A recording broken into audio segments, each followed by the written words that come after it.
দেখাইছি ডাইরেক্ট প্রমাণ, রক্ত লাগানো। এইবার থেকে ইব্রাহিম কাকে খোদা ডাকে? ইব্রাহিম আলাইহিস সালামের বাড়িতে রাতের বেলা গিয়া দেখে ইব্রাহিম আলাইহিস সালাম ঘুম বাদ দিয়া রাতের শেষ প্রহরে দুই হাত উপর দিকে তুলে বলতেছেন আল্লাহ। উঁচু আওয়াজে বলুন আল্লাহ। এই আওয়াজে না, শিখের ছাত্র আপনারা, মুসলমানের বাচ্চা, উঁচু আওয়াজে বলুন আল্লাহ। ইব্রাহিম আলাইহিস সালাম বলতেছেন আল্লাহ আল্লাহ আল্লাহ। নমরুদ কি রে, এরা আমার নাম না, এটা আবার কোন আল্লাহর কাছে ডাকে? সকালবেলা ডাকলো ইব্রাহিম, গতকাল না তোমার খোদাকে শেষ করে দিলাম, এমনকি রক্ত লাগাই দিলাম, রক্ত আসমান থেকে রক্ত সহ আসলো ফিরে তিন, এরপরও কি বিশ্বাস হলো তোমার কথা পড়ে গেছে? ইব্রাহিম আলাইহিস সালাম বলেন কবুও না, কোশ্চিন কালেও না, আমার খোদা মরতে পারেন না। আওয়াজ করে বলুন ঠিক কিনা? আওয়াজে বলুন ঠিক কিনা? হ্যাঁ ইব্রাহিম, তাই যদি হয় তাহলে এক কাজ করো, তোমার আল্লাহকে বলো, তোমার বিশ্বাস অনুযায়ী তোমার আল্লাহ যদি বেঁচে থাকেন তাহলে বলো তোমার আল্লাহ যেন আমার সাথে যুদ্ধ করতে আসে। একটা জবান বন্ধ রাখবেন না, উচ্চ আওয়াজে বলেন নাউজুবিল্লাহ। ওই নমরুদের বংশধররাই আজকে হকের বাতিকে ফু দিয়ে নিভাইতে চায়। ওরা জানে না এই বাতি কারেন্টের বাতি নয়, এই বাতি মোমবাতির বাতি নয়, এই বাতি হলো স্মরণ, স্বয়ং আল্লাহর আরশ থেকে জ্বালানো বাতি। এই বাতি নিভাইতে হলে আল্লাহর হুকুম লাগবে। বলুন ঠিক কিনা, জোরে বলো। ইব্রাহিম আলাইহিস সালাম বললেন আমার আল্লাহকে কেউ মারতে পারে না, তাই যদি হয় তাহলে তুমি বলো তোমার আল্লাহর সাথে আমার যুদ্ধ হবে, কোথায় হবে, কখন হবে, সব শিডিউল তুমি আল্লাহর কাছ থেকে নিয়ে আসো। ইব্রাহিম আলাইহিস সালাম নমরুদের এই আস্ফালন আর অদ্ভুত দেখা রাতের বেলা আল্লাহর কাছে কাঁদতেছেন, আল্লাহ দেখো কিভাবে তোমার সাথে যুদ্ধ করতে চায়, আল্লাহ তুমি কি একটা সুযোগ দিবা? আল্লাহ পাক রব্বুল আলামিন বলেন অসুবিধা নাই, অমুক দিন অমুক মাঠো 2 নম্বর খোদার হইল আইতো, অমুক দিন অমুক মাঠো এত বছর। ইব্রাহিম আলাইহিস সালাম জানাই দিলেন নমরুদে মোটা সোটা গর্দনা মোটা ঘাট, মোটা মোটা ঘাড়ের কয়েকটা গর্দক এটিরে বাছাই করছে যে তোরা গর্দনা না জানাই কইবি যে হকপন্থীদেরকে ঘাড় মটকাইয়া দেব, আর হকপন্থীদেরকে বলবে এরা যেন চিৎকারি মুস্কারি করে কয় আমরাও আলিফ বা তা তা হা হা হা হা হা হা হা শিখছি। কয়েকটা মোটা সোটা রেডি করছে, রেডি করে যুদ্ধ করতে হবে ইব্রাহিমের আল্লাহর বিরুদ্ধে। নাউজুবিল্লাহ করো, আরো জোরে করো নাউজুবিল্লাহ। নির্ধারিত সময়ে নমরুদ 2 ঘন্টা আগে গিয়ে হাজির। প্রবাদ আছে, কোন একটা পোকা আছে, পোকার পাক জাগাইলে বুঝতে হবে এর হায়াত বেশি বাকি নাই। যেরকম ঠিক কিনা? বাংলাদেশেও কতিপয় নাস্তিক মুরতাদদের পাক জাগাইছে, যেরকম পাক জাগাইছে কিনা, পাক জাগাইছে কিনা জুড়ে বলেন। এদের জেনে রাখা উচিত এই জাগানো পাক হকপন্থীদের সেই ইমানের জুড়ে, ইমানের তেজে জ্বলে সালখার হয়ে যাবে। ইতিহাসে নাম থাকে না, ইতিহাসে নাম থাকে না।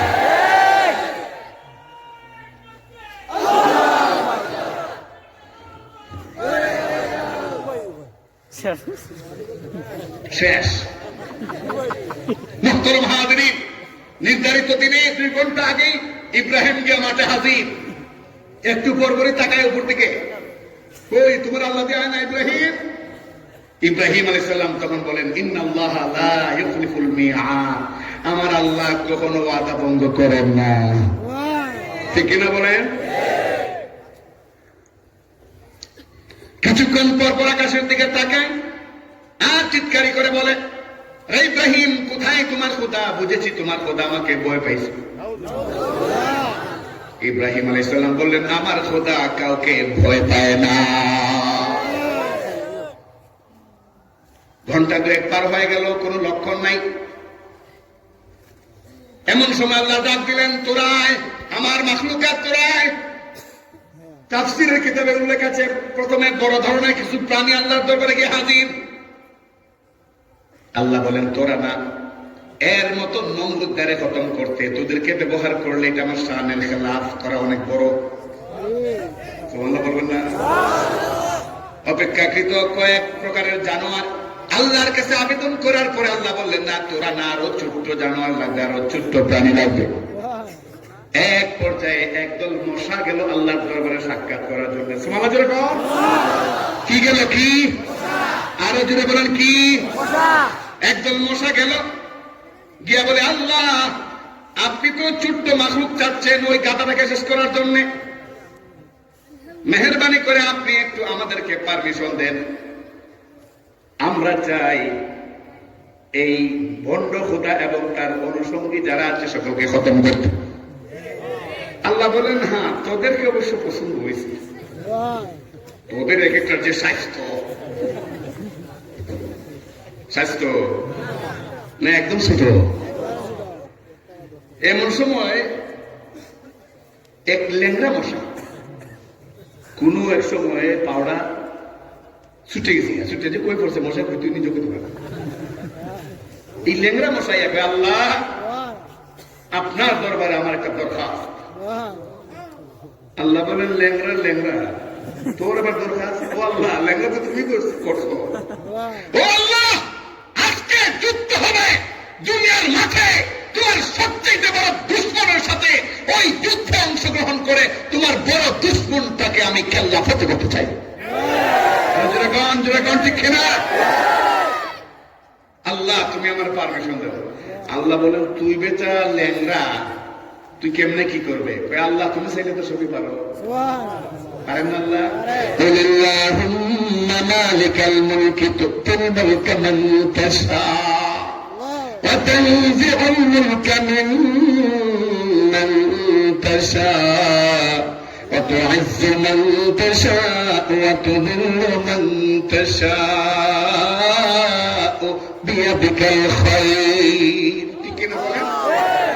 রব্বুল আলামিন তুমি চাইলে সবই হবে। তুমি যদি আমাকে তৌফিক দান করো, আমাকে শক্তি দান করো, তোমার বড় দুশমনটাকে আমি শেষ করতে পারবো। আল্লাহ আল্লাহ পাক রব্বুল আলামিন বলেন, যা তোর অ্যাপ্লিকেশন অ্যাকসেপ্টেড, গ্রহণ করলাম। জোরে জোরে জোরে সুবহানাল্লাহ জোরে কর। তোর দরখাস্ত কবুল করলাম। রে মশা, যাও দেখি মাঠে গিয়া উত্তর পূর্ব কোনা এরকম যে কোনো একটা দিক নির্ণয় করে আল্লাহ বললেন এখানে দাঁড়ায় থাকবি, বাকি কাজ আমি করবো। নমরুদ যখন বারবার বলছে, কোথায় ইব্রাহিম, কোথায় তোমার আল্লাহ, কেন আসছে না? আমি যুদ্ধ করবো, জিহাদ করবো, কেন আসছে না? ইব্রাহিম আলাইহিস সালাম কিতাবের মধ্যে এসেছে, বারবার যখন আল্লাহকে তলব করছে ইব্রাহিম, নমরুদ ইব্রাহিম আলাইহিস সালাম কিছুটা অস্বস্তি ফিল করলেন। আল্লাহ তোমার পক্ষ থেকে কেন আসছে না আযাব? আল্লাহ তোমার পক্ষ থেকে খেলা কেন শুরু হচ্ছে না? সুবহানাল্লাহ। আল্লাহ দেরি হচ্ছে কেন? ঠিক ওই মুহূর্তে ইব্রাহিম আলাইহিস সালাম লক্ষ্য করে দেখেন, আসমান থেকে এক রকমের কালো ধোঁয়া আধোঁয়া এরকম একটা ভাব লক্ষ্য করা যাচ্ছে আকাশে। আল্লাহু আকবার। একটু অপেক্ষা করলেন, কিছুক্ষণের মধ্যে কানে আওয়াজ আসতেছে, মশার আওয়াজ, দল বাঁধা আওয়াজ, ভুম ভুম করে আওয়াজ আসতেছে। ইব্রাহিম আলাইহিস সালাম সাথে সাথে বুঝতে পারলেন এই মশা এতগুলো একসাথে জীবনে কোনোদিন করে নাই।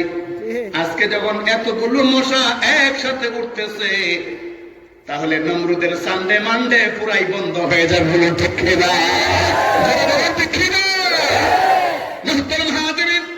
ইব্রাহিম আলাইহিস সালাম বললেন, ও নমরুদ, ও ভণ্ড খোদা, একটু অপেক্ষা করো, কিছুক্ষণের মধ্যে আমার আল্লাহর লস্কর বাহিনী আসবে, সেনাবাহিনী আসবে, তুমি প্রস্তুত থাকো। নমরুদ কয়, কোথায়? আমি তো সেটাই চাই, কেন আসছে না? কিছুক্ষণ পরেই দেখা যায় মশাগুলো আস্তে আস্তে দৃশ্যমান হচ্ছে। আল্লাহু আকবার। তাফসীরে কিতাবে আছে, আল্লাহ প্রত্যেকটা মশাকে যাকে খতম করতে হবে নাম সহ লিখে দিয়েছেন। তুই পড়বি ওইটার উপরে যেটা মাথায় সোল নাই, যেটা আলেম ওলামা দেখলেই ভালো লাগে না, এটার মাথায় তুই বইবি, বইয়া তোর কাম তুই সারবি। আরেকটারে বললেন তুই বইবি যেটা কলমের কোথায় দেশের সম্পদ সব লাখ লাখ টাকা বাইরে ফেলায় গরিবের সন্তান, ওটা দেখবি। আরেকটারে পাঠাই দিলেন তুই যাইবি, গিয়া দেখবি সরকারের চাকরি কইরা আলেম ওলামাকে টিটকারি মস্করা করে কয় আমার বাবার জানা যায় কোনো আলেম ওলামার দরকার নাই।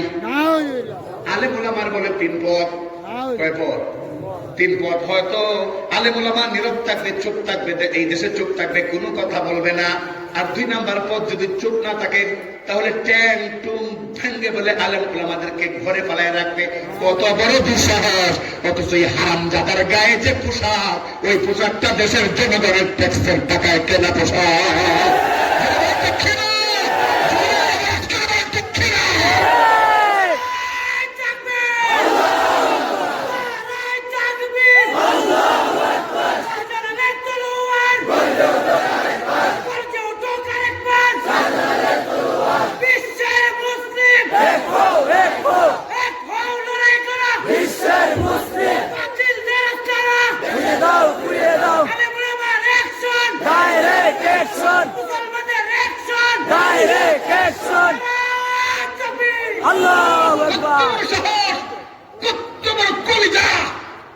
কত বড় কলিজা!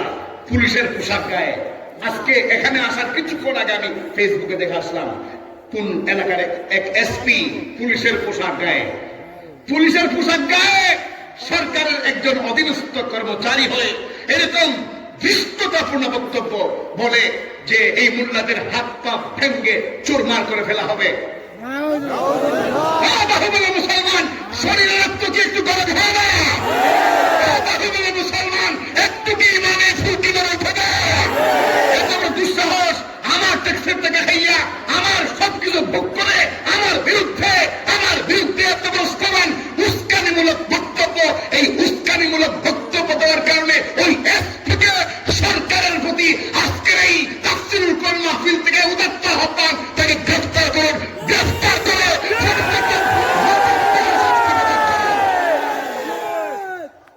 মুহতারাম হাজিরিন।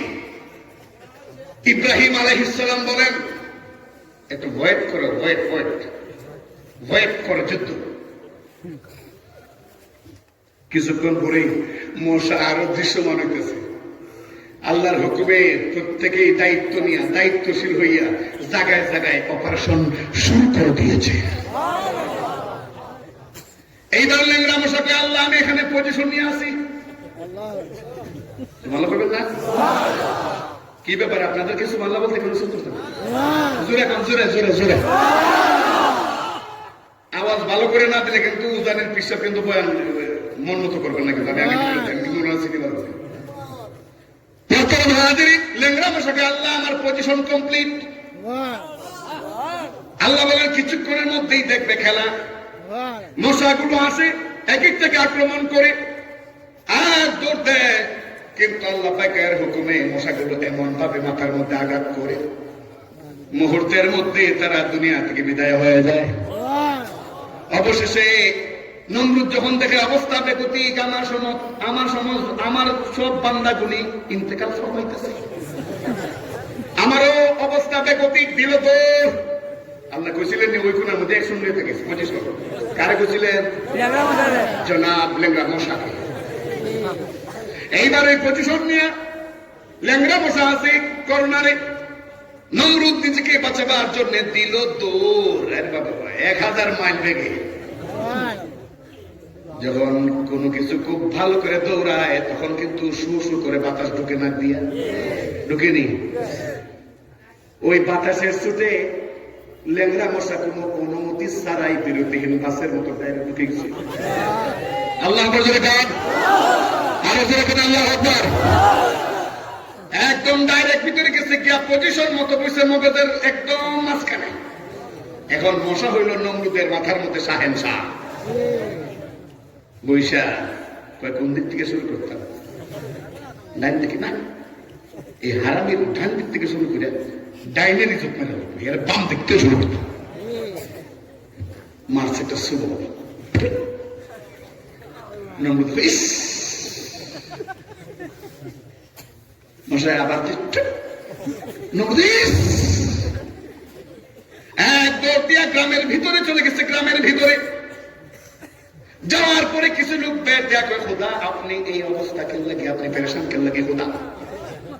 খোদা টোদা পরে কইবে আমার অবস্থা টাইট। কি টাইট? কি যেন ঢুকলো মাথার ভিতরে, একটু উপরে করে ইঞ্জেকশন পুশ করে। কয় খোদা তাহলে কি করতে হইব? কয় বালিশ দিয়ে বাড়িতে, বালিশ দিয়ে দিল, বালিশ দিয়ে বাড়ি। এখন এই লেংরা মশাই উঠছে, আরো রাগ উঠে গেছে, কয় বালিশ দিয়ে বাড়ি না, তোর লাগে ঠিক মতো না, আমার লাগে। বালিশ দিয়ে পারিনি, তোরও লাগে না, আমারও লাগে না, তোর আর আধা ঘন্টা 10 মিনিট করবো না, এখন একসাথে করতে পারি দিছে কয়েকটা, এক নাগারে কয়েকটা। এদিকে নমরুদ পাগলের মতো হয়ে গেছে, বলতেছে রে আমার বান্দারা শোনো, এই নরম বালিশ দিয়া আঘাত করলে মজা লাগে না, একটু শক্ত জাতীয় কিছু আন। কয়ে শক্ত জাতীয় কেমন জিনিস? কয়ে চামড়া জাতীয় কিছু আন। কি জাতীয়? কি জাতীয়? আরো জোরে বলেন কি জাতীয়? চামড়া দিয়ে আপনাদের দেশে কি লেপ বানায়, কম্বল বানায় না জুতা? জোরে বলেন কি? আরো জোরে বলেন কি? আরে বাহুবল বাজারে জুতার দাম বাড়াই দেন। কোন কি আনছে? জুতা আইনা দিছে বাড়ি, কয়ে না রে বুঝতেছে না। শেষ পর্যন্ত একটা ছিল একটু ঘাট তেরা বন্ধা, যেন সেটা বেন্দা। বন্ধা কি আনছে? বন্ধায় বেন্দা, বন্ধা কি আনছে? বন্ধা আছে বেন্দা, এবার চুটাই বহু তার ধান্দা। আর তুই এখন ঠিক কিনা বন্ধায় মোটা ঘুরে রয়েছে একটা পর্দা, এবার বুঝবা দাদা। আইনা কয় খুদা তোমার এই চামড়ায় মার করে না, বালিশও মার করে না, যা করে আল্লাহ। এমন জুড়ে মারছে মাথা বরাবর, মুহূর্তের মধ্যে মাথা দুই টুকরো গেছে। মাঝখান থেকে ল্যাংরাম সব উড়ে গেছে গা।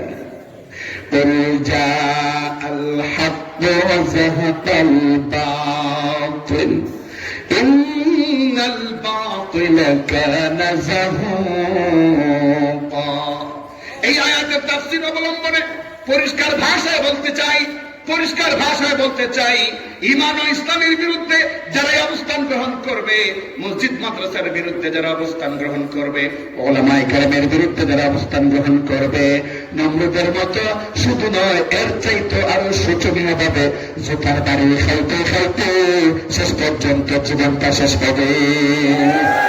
তারা যদি বলেন ঠিক কিনা? মুহতারাম হাজিরিন, শান্তিপ্রিয় উলামায়ে কেরাম আপনাদেরকে দ্বীনের কথা শোনান, শান্তিপ্রিয় উলামায়ে কেরাম আপনাদেরকে ধর্মের কথা শোনান।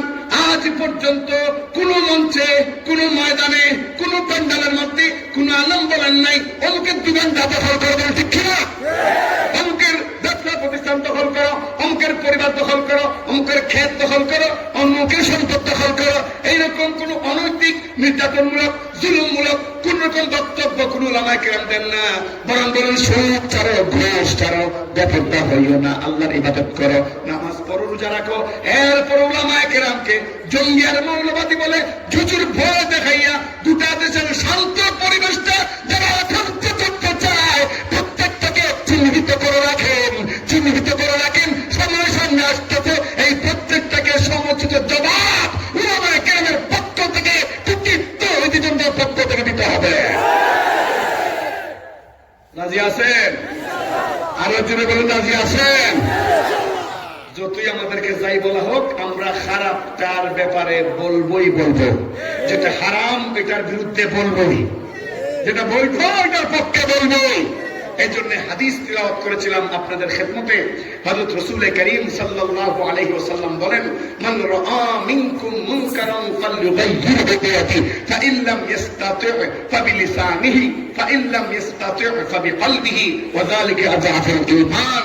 রাসূল আকরাম সাল্লাল্লাহু আলাইহি ওয়াসাল্লাম বলেন, তোমরা যখন কোনো অন্যায় কাজ দেখবে, অশ্লীল কাজ দেখবে, বর্হিত কাজ দেখবে, নাজায়েজ কাজ দেখবে, শরীয়ত পরিপন্থী কাজ দেখবে, শরীয়ত বিরোধী কাজ দেখবে, ইসলাম বিরোধী কাজ যখন দেখবে, তখন তোমাদের দায়িত্ব হলো সর্বপ্রথম এটাকে বাধা প্রদান করা। এই বাধা প্রদান তিন ভাবে হতে পারে। সর্বপ্রথম হাত দিয়ে বাধা প্রদান করবা, তার মানে এই না গল্লা হাতে নিয়ে বাইরে নিয়ে আরম্ভ করবা, তার মানে এই না হাত দিয়া বাধা দিবা। তার অর্থ হইল, তার ব্যাখ্যা হইল, এটাকে বন্ধ করবার জন্য যত রকম প্রচেষ্টা করতে হয়, যত রকম দৌড়াদৌড়ি করতে হয়, যত রকম আন্দোলন করতে হয়, যত রকম মিছিল করতে হয়, যত রকম সংগ্রাম করতে হয়, সব করবা। এরপরও যদি কোনোভাবে এটা বন্ধ না হয়, তাহলে জবান দিয়া এটার যে অসারতা, এটা যে অবৈধ, এটা যে হারাম, এটা যে হালাল নয়, এটা যে মানুষকে শরীয়ত থেকে দূরে সরায় দেয়, এটা যে মানুষকে আল্লাহ থেকে দূরে সরায় দেয়, এই জিনিসটা বুঝাইবা। এটা বুঝাইতে গিয়েও যাও, বুঝানোর পরেও যদি দেখো বেয়াদবের গোষ্ঠী মানতে চায় না, বাতিল গোষ্ঠী মানতে চায় না, তাহলে আর কি করবা? তোমার তো সামর্থ্য শেষ। এখন তুমি অন্তর দিয়া ঘৃণা করবা, অন্তর দিয়া ঘৃণা করবা, অন্তর দিয়া ঘৃণা করবা। রাসূল কারীম সাল্লাল্লাহু আলাইহি ওয়াসাল্লাম বলেন, শোনো, অন্তর দিয়া ঘৃণা করা এটা হলো 3 নাম্বার স্তর, এটা হলো সবচেয়ে দুর্বল স্তর। এর আগে যে 2টা পয়েন্ট আছে, এই 2টা পয়েন্ট কাজে লাগাইবার চেষ্টা করো, আমি আল্লাহর ফেরেশতা তোমাদেরকে সাহায্য করবে। মুহতারাম হাজিরিন, এমন একটা পর্যায়ে আমরা পড়ছি, কি বলবো আপনাদেরকে, মুখের ভাষা হারিয়ে গেছে। কোন শব্দে মনের ব্যথাগুলো পেশ করব, শব্দটাই হারিয়ে গেছে। কি দোষ? আজকে কেন উদ্দেশ্যমূলক ভাবে আলেমদেরকে টার্গেট করা হচ্ছে? কেন? যেখানে 95% মুসলমান এই দেশে বাস করে, সঙ্গত কারণে একজন আলেম শত শত মুসলমানের কাছে প্রিয়। এই আওয়াজে ঠিক বলাটা মনে হয় ঠিক হচ্ছে না, একটু জুড়ে বললে ঠিক হবে। সঙ্গত কারণেই একজন ইমাম, একজন মুহতামিম, একজন মুহাদ্দিসকে এদেশের লক্ষ মানুষ ভালোবাসে। সঙ্গত কারণেই আলেমদের খেদমত করে কে মানুষ নিজের সৌভাগ্যের পরশ মনে করে। সঙ্গত কারণেই আলেমকে সম্মান করা, শ্রদ্ধা করা এদেশের প্রত্যেকটা দিনদার ইমানদার মুসলমান নিজের কামনা, এই নিজের সাফল্যের একটা সিঁড়ি মনে করে। এই সব কিছু কথা, এই সবগুলো কথা জানা সত্ত্বেও কেন আজকে আলেমদেরকে টার্গেট করা হচ্ছে? কেন আজকে আলেমদের নাম লিস্টি করা হচ্ছে? কেন আজকে আলেমদের ব্যাপারে এরকম লেলিয়ে দেওয়া হচ্ছে, উদ্দেশ্যমূলক ভাবে মামলা দায়ের করা হচ্ছে? কেন আজকে আলেমদেরকে বিভিন্ন শব্দে, বিভিন্ন ভাবে টিটকারি মস্কারি করা হচ্ছে? কেন আজকে আলেমদের পিছনে এত গোয়েন্দা? কেন আজকে আলেমদের ব্যাপারে এত ট্যাগ লাগানো হচ্ছে? কেন আজকে আলেমদের ব্যক্তিগত বিষয় পর্যন্ত সমাজে টেনে আনা হচ্ছে? কেন? জানতে চায় এদেশের 18 কোটি মানুষ। বক্তব্য পরিষ্কার, হযরত চলে এসেছেন, এখন তিনি গুরুত্বপূর্ণ বক্তব্য রাখবেন আপনাদের সামনে। বিদায়ের শেষ মুহূর্তে, বক্তৃতার শেষ মুহূর্তে যে কথাটা বলতে চাই, আমরা বিশৃঙ্খলা পছন্দ করি না। দেশের আইনকে আমরা শ্রদ্ধা করি, দেশের আইনকে হাতে তুলে নেওয়ার মতো বেয়াদব আমরা নই। কিন্তু যে সমস্ত বেয়াদবদের উত্তেজনামূলক বক্তব্য, উচ্ছৃঙ্খল বক্তব্যের কারণে দেশে অশান্তি সৃষ্টি হচ্ছে, এই অশান্তির কারণে যদি দেশে দাউ দাউ করে আগুন জ্বলে ওঠে, তৌহিদি জনতার অন্তর যদি কেঁপে ওঠে, তৌহিদি জনতা যদি এগুলো দেখতে দেখতে ধৈর্য হারা হয় রাজপথে চলে আসে, তাহলে তাহলে তাহলে দেশের যে অবস্থা হবে, এই অবস্থার জন্য এই নাস্তিক মূর্খতাই দায়ী থাকবে। তখন আলেম ওলামাকে দূষণ করলে চলবে না। আলেম ওলামার পক্ষে এদেশের 18 কোটি মুসলমান সাক্ষী দেবে দেখে না। আল্লাহ পাক রব্বুল আলামিন আমাদেরকে এই কথাগুলো ভালো করে বোঝার তৌফিক দান করুন। আমরা অন্তর থেকে কথাগুলো মনে রাখবার চেষ্টা করি।